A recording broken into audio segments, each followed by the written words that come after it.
नमस्ते दोस्तों, एक बार फिर से आप सभी का स्वागत है मेरे चैनल पर। और मैं फ़िज़िक्स ऑप्शनल की क्लासेस ले रहा हूं यहां पे, और मैं आपको 100% सिलेबस कवरेज कराने की पूरी प्रॉमिस करता हूं, ठीक है। और इस प्रॉमिस के साथ चलिए आगे बढ़ते हैं अपने लेक्चर नंबर 31 के साथ, यूपीएससी सीएससी ऑप्शनल के। और लेक्चर नंबर 31 का आज का हमारा टॉपिक है गॉस लॉ ऑफ ग्रेविटेशन, ठीक है ना। ये हमारा टॉपिक है। तो देखिए दोस्तों, गॉस लॉ ऑफ ग्रेविटेशन यानी कि उसी से सिमिलर है जो आपका +2 लेवल पे जो आपने गॉस लॉ ऑफ इलेक्ट्रोस्टैटिक्स पढ़ा था ना, उसी के सिमिलर ये लॉ है गॉस लॉ ऑफ ग्रेविटेशन, ठीक है। ज़्यादा डिफरेंस नहीं है, करस्पॉन्डिंगली सेम देखोगे आप। उसमें क्या होता था, गॉस लॉ ऑफ इलेक्ट्रोस्टैटिक्स में आप बोलते थे फ्लक्स का वैल्यू Q/ε0 के इक्वल होता है। तो बस यहाँ कांस्टेंट अलग यूज़ किया गया है दोस्तों, बाकी कंसेप्ट वही है, ठीक है। Now the flux of gravitational field. अब ये फ्लक्स क्या होता है भाई साहब, फ्लक्स क्या होता है। देखिए फ्लक्स क्या होता है। देखिए कोई भी, मान लीजिए ये मेरा क्लोज सरफेस है, ठीक है। मान लीजिए ये 3 डायमेंशनल क्लोज सरफेस है, ठीक है ना। इसको ऐसा अज्यूम कीजिए कि आप एक पॉलीथीन लीजिए, खाली पॉलीथीन लीजिए, खाली पॉलीथीन जिसके अंदर कुछ भी नहीं है। उस खाली पॉलीथीन को एक क्लोज सरफेस बनाइए, ठीक है ना। उस खाली पॉलीथीन के जो खुला वाला पार्ट है उसको बंद कीजिए, सील कीजिए उसको।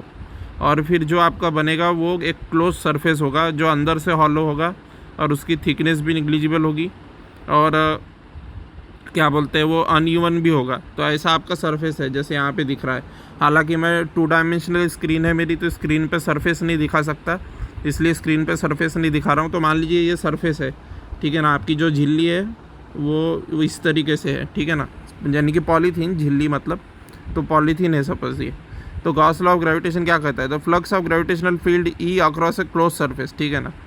फ्लक्स ऑफ ग्रेविटेशनल फील्ड ई, अब यहाँ से कोई ग्रेविटेशनल फील्ड ई निकलेगा दोस्तों, पास होगा इस सरफेस से। और ये इस सरफेस पे मान लीजिए कोई मैं ये लेता हूँ, इस क्लोज सरफेस पे कोई वेक्टर लेता हूँ जिसको मैं कहता हूँ डी एस वेक्टर।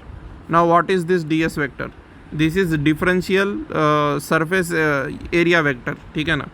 सो डिफरेंशियल सरफेस एरिया वेक्टर मतलब बहुत ही छोटा सा मैंने सरफेस लिया, इस क्लोज सरफेस का छोटा सा पार्ट लिया, और उसको डी एस वेक्टर कह दिया, जिसकी डायरेक्शन जो है रेडियली आउटवर्ड होगी। मतलब मान लीजिए ये क्लोज सरफेस है, ये सॉरी क्लोज सरफेस नहीं, ये क्लोज सरफेस है मान लीजिए, और ये उसका पार्ट है, ds वाला पार्ट है, ds वेक्टर वाला पार्ट है।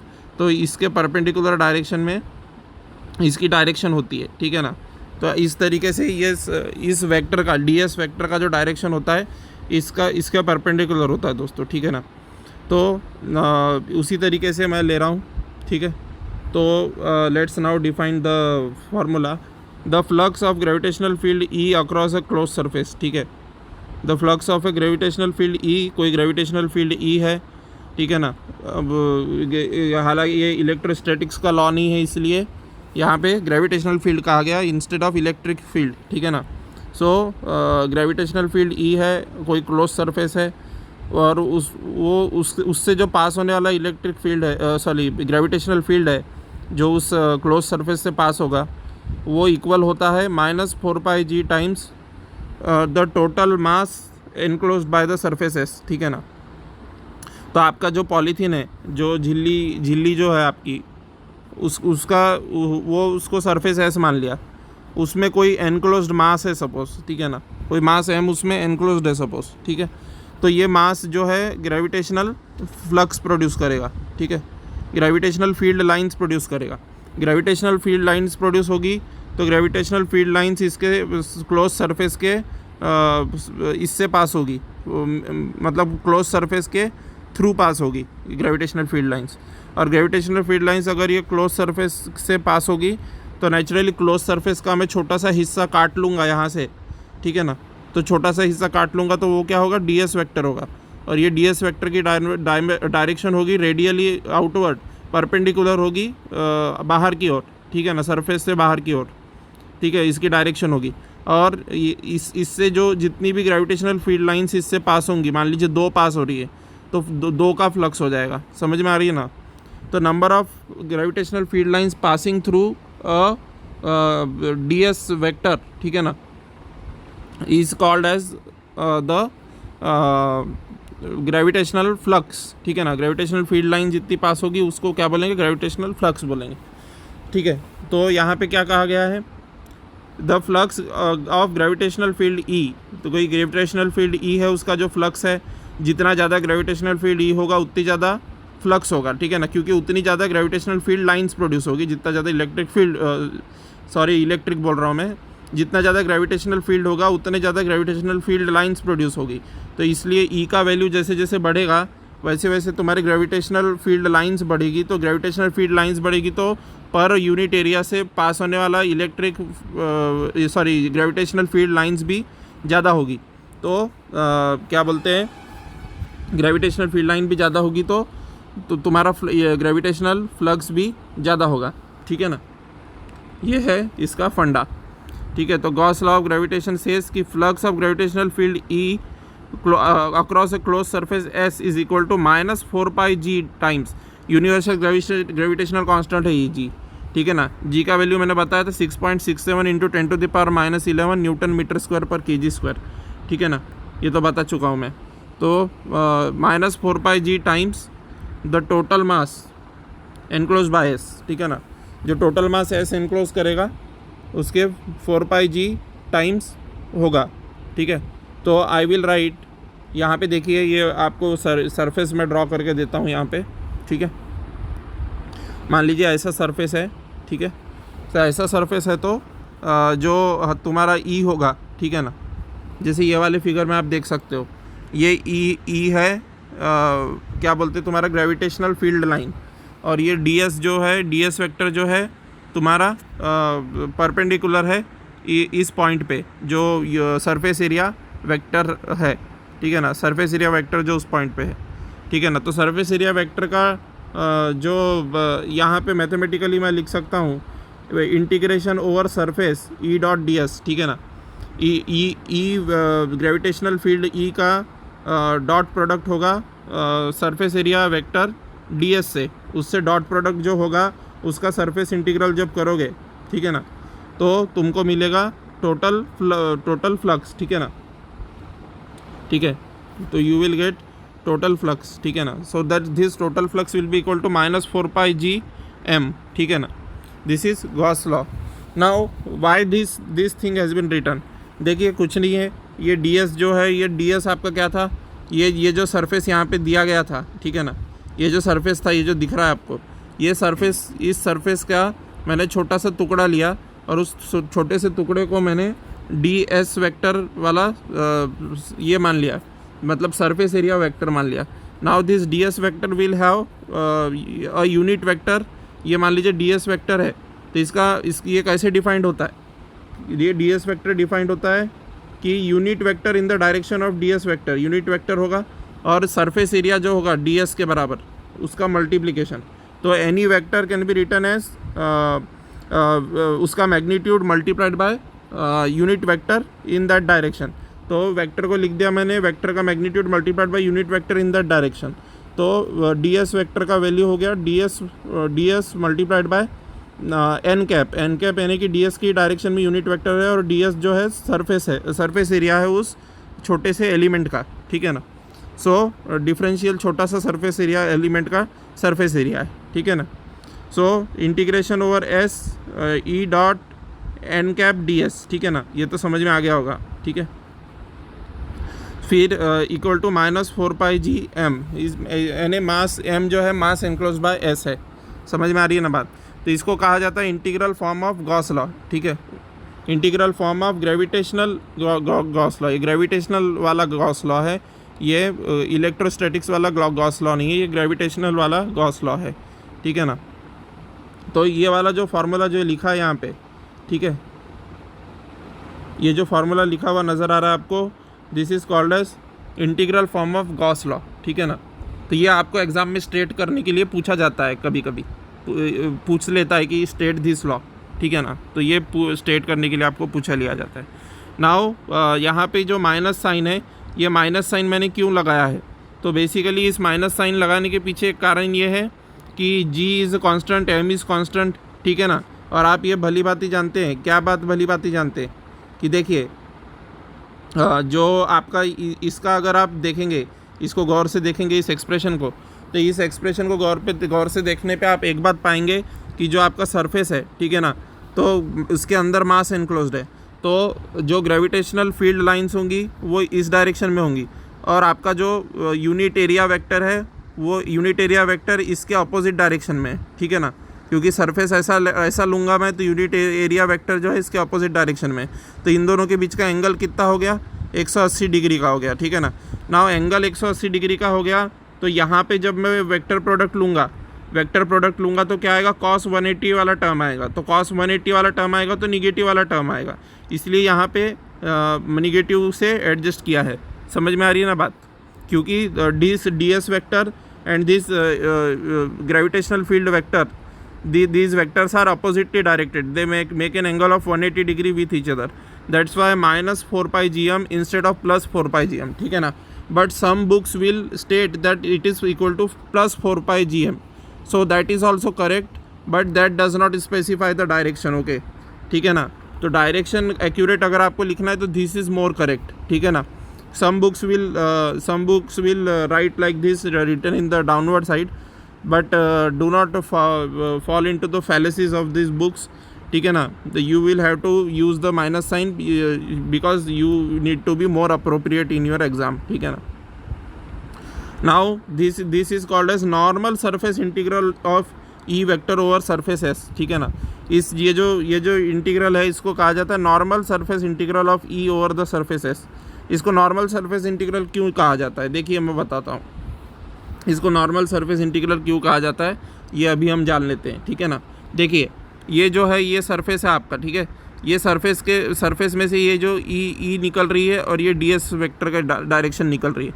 अब ये ई वेक्टर जो है मान लीजिए कोई एंगल थीटा बनाता है इससे, तो देखिए दोस्तों होगा क्या कि ई डॉट डी एस लेते समय, नॉर्मल सरफेस इंटीग्रल क्यों बोल रहे हो वो बता रहा हूँ, ठीक है ना। तो ई डॉट डी एस लेते समय E cos theta D S आ जाएगा, ठीक है ना, E cos theta D S आ जाएगा। तो ई का कंपोनेंट लेंगे डी एस की डायरेक्शन में, मतलब कि ये जो सरफेस है ये सरफेस के परपेंडिकुलर डायरेक्शन में डी एस वेक्टर है, और हम ई कॉस थीटा डी एस ले रहे हैं, ई डॉट डी एस मतलब ई कॉस थीटा डी एस हो जाएगा ना डॉट प्रोडक्ट की डेफिनेशन से।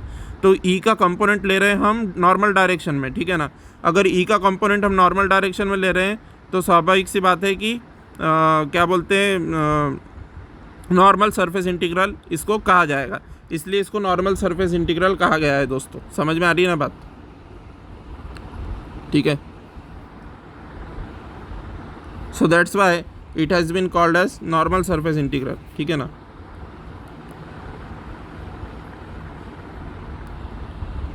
ठीक है, now Gauss law can also be stated like this, ये तो पहले ही बता दिया था मैंने, ठीक है। Now let's move ahead. Now we will move towards differential form of Gauss law. This was integral form of Gauss law, और एग्ज़ाम में यूपीएससी सीएससी फिजिक्स ऑप्शनल में ये क्वेश्चन पूछा जा चुका है कि differential form of Gauss law को डिराइव करना था integral form of Gauss law से, ठीक है ना। Integral form of Gauss law से आपको differential form of Gauss law derive करना था, ठीक है ना। तो देख लेते हैं कि integral form of Gauss law से differential form of Gauss law कैसे डिराइव होता है, ये अब हमें देखना है, ठीक है। तो देखिए दोस्तों differential form of Gauss law क्या है।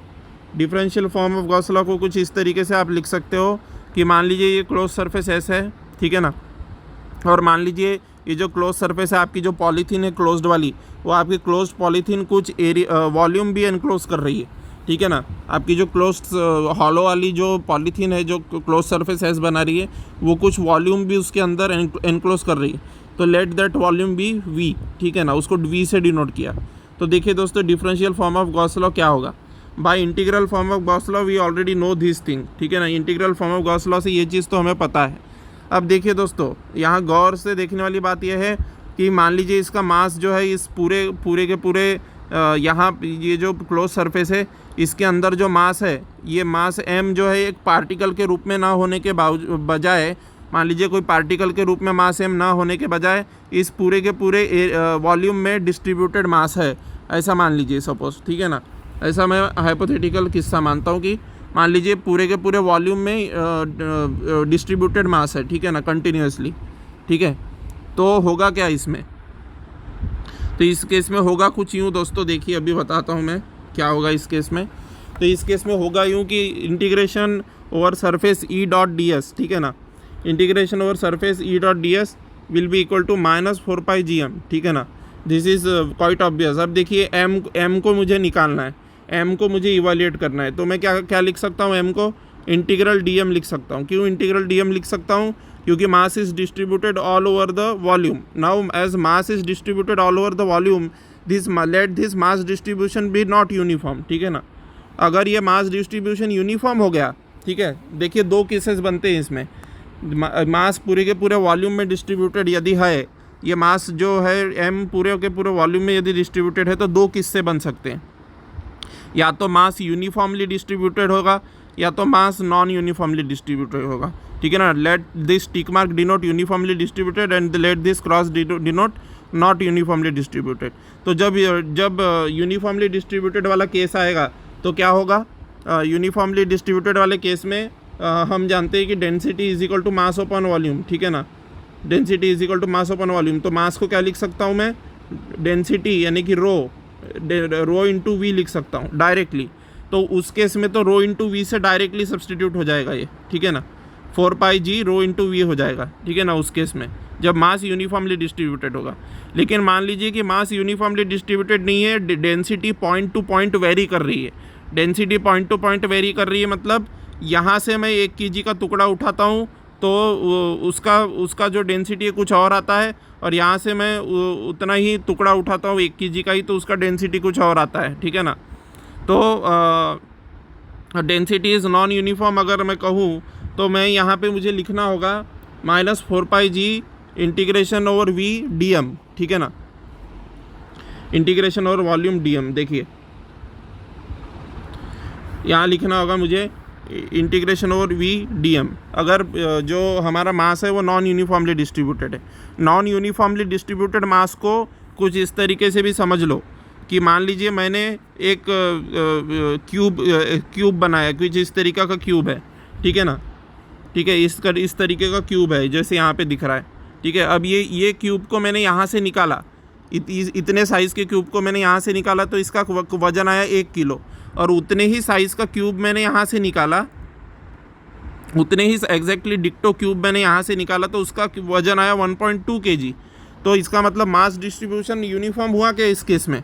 No, the mass distribution was not uniform, क्योंकि उतने ही वॉल्यूम के दो जगह से उतने ही वॉल्यूम निकालने पे मास अलग अलग निकला, मतलब density is different at every point. समझ में आ रही है ना बात? So that's why the integration, जब हम नॉन यूनिफॉर्म मास डिस्ट्रीब्यूशन मानेंगे तो नॉन यूनिफॉर्म मास डिस्ट्रीब्यूशन में इंटीग्रेशन वी डी एम लिखना होगा हमें, ठीक है ना। हम density is equal to mass upon volume वाला फार्मूला यूज़ नहीं कर सकते। समझ में आ गई बात? So that's why this will come as -4πg integration over volume D M, ठीक है ना। Now this we all know कि मान लीजिए कि ये जो छोटा सा मैंने एलिमेंट लिया है डी एम, ठीक है ना, ये वॉल्यूम एनक्लोज करता है डी वी के बराबर। मान लीजिए छोटा सा मास डी एम जो है डी वी के बराबर वॉल्यूम एनक्लोज करता है, तो मैं डी एम को क्या लिख सकता हूँ? Mass into volume. तो mass is equal to density into volume. So density rho हो जाएगी और वॉल्यूम डी वी हो जाएगा। तो डी एम का वैल्यू किसके बराबर आएगा? रो डी वी के बराबर आएगा, ठीक है ना। अब ये छोटा सा एरिया, छोटा सा वॉल्यूम डी वी एनक्लोज कर रहा है, छोटा सा मास डी एम। तो छोटा सा मास डी एम यदि छोटा सा वॉल्यूम डी वी एनक्लोज कर रहा है, तो उस छोटे से एरिया वॉल्यूम के लिए, उस छोटे से वॉल्यूम के लिए और उस छोटे से मास डी एम के लिए मैं डेंसिटी को कांस्टेंट अज्यूम कर सकता हूँ एकदम छोटे से पार्ट के लिए। That's why rho has been written as a constant over here, ठीक है ना।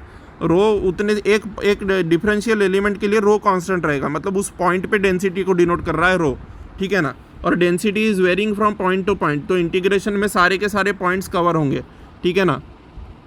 समझ में आ रही बात? So that's why integration over volume V rho D V के बराबर आया। समझ में आई बात? नाउ बाय गॉस का डाइवर्जेंस थ्योरम। अब देखिए दोस्तों, गॉस डाइवर्जेंस थ्योरम बता देता हूँ मैं, ये हमारे सिलेबस का पार्ट नहीं है इसका प्रूफ।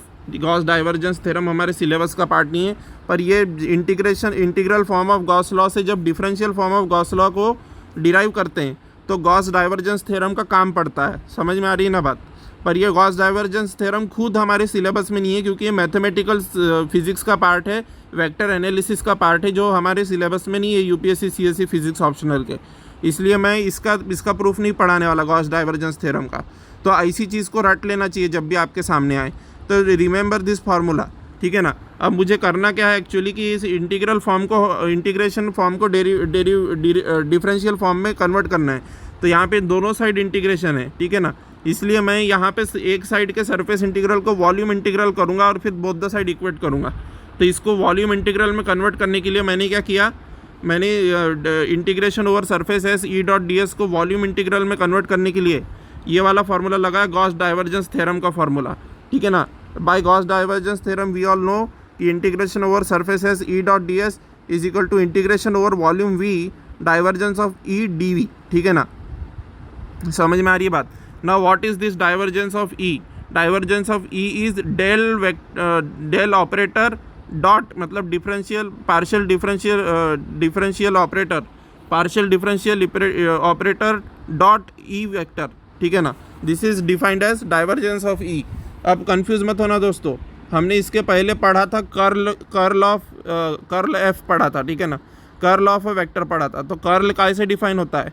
डेल ऑपरेटर क्रॉस, ठीक है ना। डेल क्रॉस ऑपरेटर से डिफाइंड होता है कर्ल, ठीक है ना। लेकिन डाइवर्जेंस डिफाइंड होता है डेल डॉट ऑपरेटर से, ठीक है ना। So divergence is equal to del dot operator and curl is equal to del cross operator, ठीक है ना। ये चीज़ को ध्यान रख लेना, ठीक है। सो ये डाइवर्जेंस ई जो है ये डेल डॉट ऑपरेटर है, ठीक है ना। सो डेल डॉट ई हो गया और डी वी आया, ठीक है ना। Let this be equation number 2। समझ में आ रही बात,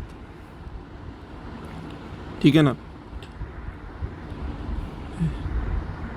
now this is equation number 2 we got, ठीक है। Now we will substitute this integration over surface को, जो हमने इंटीग्रेशन ओवर वॉल्यूम में कन्वर्ट किया, ये इक्वेशन नंबर 1 और ये इक्वेशन नंबर 2 से हम क्लियरली देख सकते हैं कि left hand side both the side की इक्वेशन के, ये 1 और 2 इक्वेशन के लेफ्ट हैंड साइड सेम है, तो राइट हैंड साइड को इक्वल होना पड़ेगा।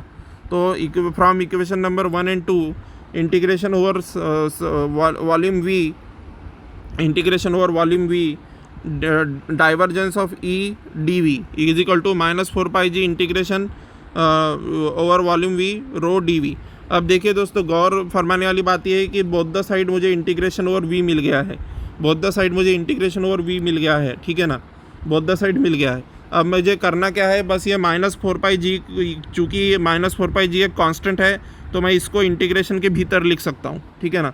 तो मैं लिख दूंगा उसको इंटीग्रेशन के भीतर, ताकि मैं बोथ द साइड इंटीग्रेशन वाले सिंबल को उड़ा दूँ और मेरा आंसर आ जाए, ठीक है ना। तो मैंने वही किया, ठीक है। जस्ट अ सेकेंड, ठीक है ना। यस, सो मैंने वही किया, ठीक है। नेक्स्ट स्लाइड पे तो नहीं लिखा है मैंने कुछ भी, ठीक है। सो देखिए, यहाँ से मैं ये लिख सकता हूँ कि डेल डॉट ई, ठीक है ना, ये इंटीग्रेशन वाला सिंबल उड़ जाएगा, तो -4 पाई जी रो के बराबर लिख सकता हूँ। समझ में आ रही है ना बात। मतलब कि डाइवर्जेंस ऑफ ई या फिर डेल डॉट ई या फिर डाइवर्जेंस ऑफ ई, दो बोथ है और one and the same, is equal to -4 pi G rho, ठीक है ना। क्योंकि इंटीग्रेशन वाला साइन चला गया, मैंने इसको अंदर लिख दिया इंटीग्रेशन के, तो इंटीग्रेशन वाला साइन कैंसिल हो जाएगा बोथ द साइड से, इंटीग्रेशन ऑपरेटर, ठीक है ना। तो integration operator both the side से कैंसिल हो जाएगा, तो del dot E is equal to -4 pi G rho के बराबर आएगा। And this is called as differential form of Gauss law, and this differential form of Gauss law for gravitation, ठीक है ना। Differential form of Gauss law for gravitation को derive करने के लिए एग्जाम में आया था दोस्तों, ठीक है। So differential form of Gauss law for gravitation का तुम ये याद करके रखना, डेरिवेशन याद करके रखना, ये एग्ज़ाम में पूछा जा चुका है। समझ में आ रही है बात। So this is an important topic, ठीक है। यूपीएससी के पास 30 ईयर के फिजिक्स ऑप्शनल के PYQ अगर उठाओगे मेंस के, तो ये मिलेगा तुमको उसमें, ठीक है ना। तो चलिए नेक्स्ट स्लाइड पे। Now let's move on towards Poisson's equation, ठीक है ना। What is this Poisson's equation? Gauss law in differential form is, अभी निकाला कि गॉस लॉ जो differential form of Gauss law है ये होता है। Now V be the gravitational potential, अभी मैंने बताया था आपको वी ग्रेविटेशनल पोटेंशियल। अब ये देखिए दोस्तों, ये वी ग्रेविटेशनल पोटेंशियल वाला वी है, और ये पीछे जो वी यूज़ किया है इसमें कंफ्यूज मत होना, ठीक है ना। ये जो वी यूज़ किया है, यहाँ पे जो वी यूज़ किया है, ये वॉल्यूम वाला वी है, ठीक है ना। ये वॉल्यूम वाला वी है, ये पोटेंशियल वाला वी नहीं है, ठीक है ना। और ये इधर जो यूज़ कर रहे हैं वी, ये पोटेंशियल वाला वी है, ठीक है ना। वॉल्यूम वाला वी नहीं है, ये पोटेंशियल वाला वी है। और ये इधर जो पीछे की स्लाइड्स में जो यूज़ किया है वी, यहाँ पे जो वी यूज़ किया है, दिस इज़ फॉर वॉल्यूम, ठीक है ना। इतना कॉमन सेंस तो होना ही चाहिए, ठीक है। तो यहाँ कंफ्यूज मत हो जाना, ठीक है। सो पॉइजन्स इक्वेशन अब हम देखने वाले हैं। देखिए पॉइजन इक्वेशन कैसे आता है। गॉस लॉ डिफरेंशियल फॉर्म में कुछ इस तरीके से लिखा जा सकता है, आप देख सकते हैं स्क्रीन पे, ये डिफरेंशियल फॉर्म है गॉस लॉ का। Now V be the gravitational potential, V gravitational potential है, तो ई किसके बराबर आएगा, निगेटिव ग्रेडियंट ऑफ वी। ये तो पिछले क्लासेस में पढ़ा चुका हूँ मैं, निगेटिव ग्रेडियंट ऑफ वी के बराबर आता है करके, ठीक है ना। ठीक है, सो निगेटिव ग्रेडियंट ऑफ वी यानी कि इलेक्ट्रिक फील्ड ई के बराबर है, ठीक है ना। इलेक्ट्रिक फील्ड नहीं, ग्रेविटेशनल फील्ड ई के बराबर है, ठीक है ना। अब मेरे मुंह से इलेक्ट्रिक इसलिए निकल रहा है दोस्तों, क्योंकि ये इलेक्ट्रिक लॉ पढ़ाते समय, इलेक्ट्रोस्टैटिक्स पढ़ाते समय गॉस लॉ का ज़्यादा यूज़ किया है मैंने, इसलिए मेरे मुंह से ग्रेविटेशनल की जगह बार बार इलेक्ट्रिक निकल रहा है गलती से, ठीक है ना। So I am really sorry for that, ठीक है। सो ये वीडियो में कहीं भी अगर मैंने इलेक्ट्रिक बोल दिया होगा तो उसको ग्रेविटेशनल अज्यूम करके चलना है, ठीक है ना। तो V be the gravitational potential, then gravitational field E vector will be defined as negative gradient of V, ठीक है ना। निगेटिव ग्रेडियंट ऑफ वी कहा जाएगा। Now negative gradient of V हो गया। अब मैं यहाँ पे इस वैल्यू को इसमें सब्सटीट्यूट करूँगा, ऊपर वाले फार्मूले में, ठीक है ना। Differential form of Gauss law में इसको सब्सटीट्यूट करूँगा और पॉइजन इक्वेशन ऑब्टेन करूँगा। So I will get this thing, ठीक है ना। Now we all know this very well कि डेल डॉट निगेटिव, ये जितना भी दिख रहा है आपको यहाँ पे, ठीक है ना। So this thing will actually turn into double del, मतलब डेल स्क्वायर में डेल इंटू डेल स्क्वायर हो जाएगा दोस्तों, ठीक है ना। डेल डॉट डेल यानी डेल स्क्वायर होता है, del dot del is equal to del square, ये याद रखिएगा, ठीक है ना। तो डेल डॉट डेल हो जाएगा और ये del square V equal to 4 pi G rho हो जाएगा। This is called as Poisson's equation. Del square V equal to 4 pi G rho, this is called as Poisson's equation, ठीक है ना। So del square V equal to 4 pi G rho is the Poisson's equation and you have to remember this result, and इसका भी derivation exam में पूछता है, ठीक है। तो पॉइजन्स इक्वेशन का एक रिमार्केबल फैक्ट ये है कि जो ये ये डेल का स्क्वायर जो दिख रहा है, मतलब डिफरेंशियल ऑपरेटर का जो स्क्वायर आपको नज़र आ रहा है, ये डिफरेंशियल ऑपरेटर का स्क्वायर का मतलब ये होता है कि डिफरेंशियल ऑपरेटर का स्क्वायर को लैप्लेशियन ऑपरेटर बोलते हैं दोस्तों, ठीक है ना। लैप्लेशियन ऑपरेटर कहा जाता है।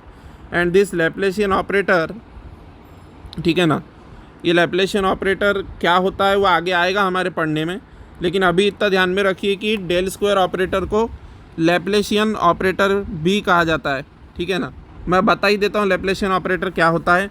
देखिए आपका ये क्या होता है, ये del by del X I cap होता है, plus del by del Y J cap होता है, ठीक है ना, plus del by del Z K cap होता है, ठीक है ना।